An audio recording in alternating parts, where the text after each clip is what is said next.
80 tahun yang lalu, bangsa ini berdiri tegak menyatakan kemerdekaannya. Saat itu, perjuangan terbesar adalah mengusir penjajah dari tanah air. Senjata, semangat, dan persatuan menjadi kunci kebebasan. Namun hari ini, perjuangan kita tak lagi di medan perang. Musuh itu telah berubah. Ia hadir dalam wujud kebodohan, rendahnya minat baca, dan sempitnya wawasan membatasi langkah bangsa. Jika dulu para pahlawan mengangkat bambu runcing, maka kini kita mengangkat buku, pena, dan gagasan. Literasi adalah senjata kita, pengetahuan adalah benteng kita, dan generasi muda adalah prajuritnya.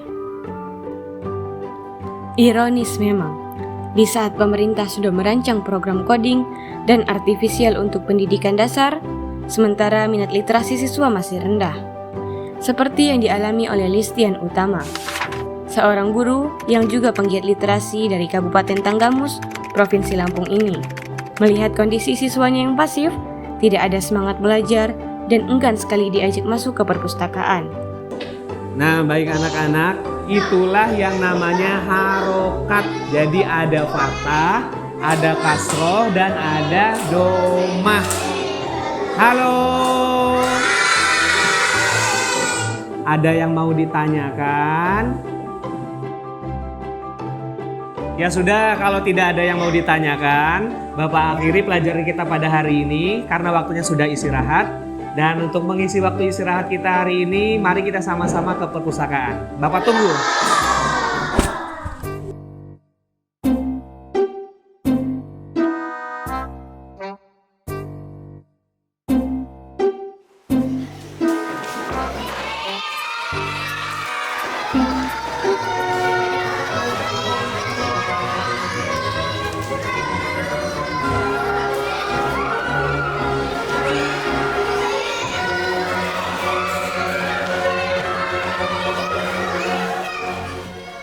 Hanya 1 atau 2 siswa yang datang ke perpustakaan.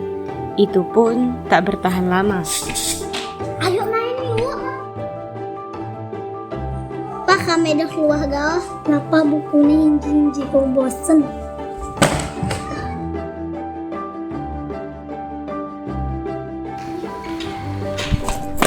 Mau kemana? Main, Pak. Loh. Kok main?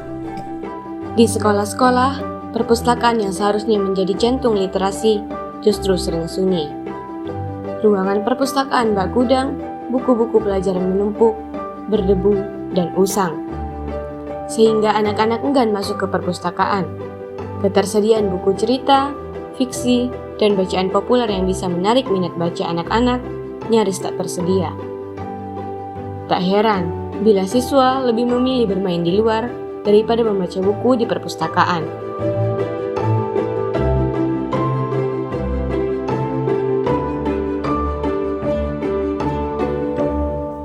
Beliau teringat kejadian serupa di sekitar rumahnya dulu, yang mana melihat anak-anak lebih senang bermain tanpa kenal waktu.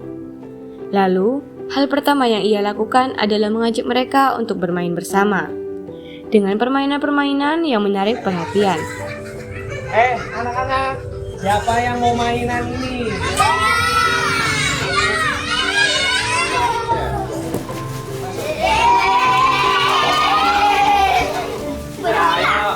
Duduknya berkelompok.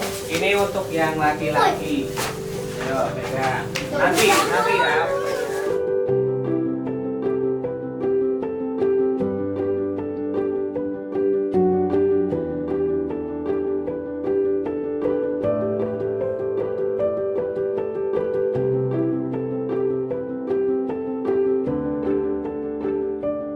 Assalamualaikum.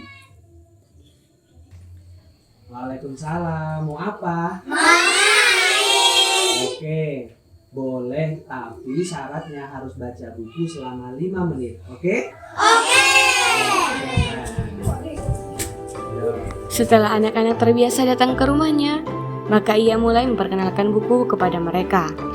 Membacakan buku cerita, mendongeng, berdiskusi, dan membantu mereka mengerjakan PR. Perlahan-lahan, anak-anak mulai tertarik dan selalu bersemangat untuk membaca cerita. serta menceritakan kembali apa yang mereka baca. Coba dengerin teman-teman, Alika mau membacakan cerita. Coba Alika berdiri. Dengarkan dulu ya. Perhatikan. Ya. Teman-teman, ada cerita tentang kupu-kupu dan capung. Mau denger gak? Mau! Kupu si kupu-kupu dan ipung si capung duduk di ujung sebatang rumput. Kupu melakukan sebuah dana yang sangat indah. Udahan. Ya, tepuk tangan buat Alika. Laksana Lamban Baca. Ini ia dirikan sebagai inisiatif untuk meminimalisir anak-anak yang suka keluyuran di luar rumah, agar mereka lebih banyak mengisi kegiatan yang positif. Bahan bacaan didapat dari pembelian pribadi, tukar-menukar sesama relawan literasi, dan juga donasi dari lembaga dan komunitas yang peduli akan literasi. Ditambah lagi, pada tahun 2024 lalu, beliau memperoleh 1000 buku bacaan bermutu dari Perpustakaan Nasional Republik Indonesia. Inilah yang membuatnya lebih bersemangat dalam menggerakkan literasi di masyarakat.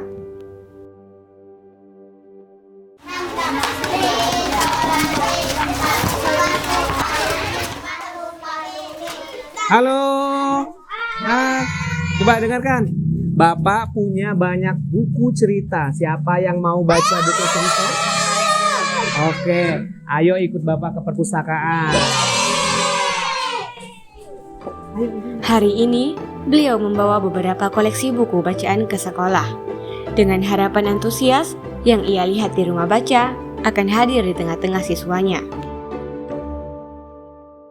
Benar saja, hari ini ia melihat wajah berbinar dari para siswanya. Ada rasa penasaran dan antusias yang sebelumnya tidak pernah ia saksikan. Pak, buku-bukunya bagus-bagus banget. Ya Pak, saya sangat suka sekali, banyak gambar-gambarnya. Pak, kalau mau baca buku yang lebih banyak di mana? Selain di perpustakaan sekolah, juga ada tempat-tempat yang memiliki koleksi buku-buku bacaan seperti ini.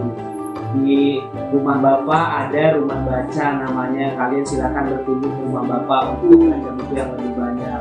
Kemudian di Kota Agung juga ada namanya perpustakaan daerah. Kalian bisa berkunjung ke sana kalau main ke Kota Agung. Kemudian di provinsi juga di Bandar Lampung ada namanya Nuwa Baca Zainal Abidin atau perpustakaan daerah Provinsi Lampung. Kemudian yang lebih besar lagi ada di pusat di kota Jakarta namanya Perpustakaan Nasional Republik Indonesia. Jadi kalau kalian berlibur jangan hanya berkunjung ke tempat-tempat wisata, tetapi salah satunya juga kalian harus berkunjung ke tempat yang banyak memiliki koleksi buku bacaan supaya liburan kalian lebih bermanfaat. Senang nggak baca buku di perpustakaan? Oke, silakan kalian lanjutkan baca bukunya. Suasana perpustakaan yang tadinya sepi, kini hidup kembali. Penuh tawa, rasa ingin tahu, dan semangat baru. Sebagai guru, ia merasa sangat bahagia.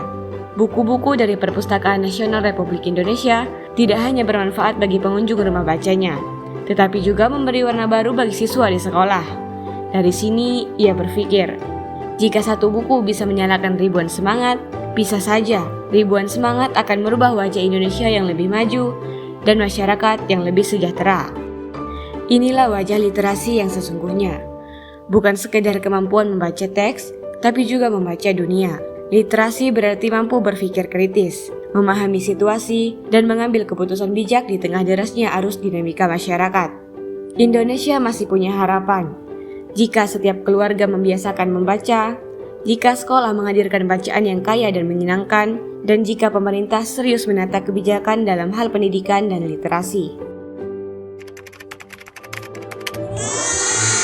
Siapa yang mau maju ke depan? Silakan maju ke depan, Habib. Literasi bukan sekedar kemampuan membaca dan menulis. Literasi adalah nafas sebuah bangsa.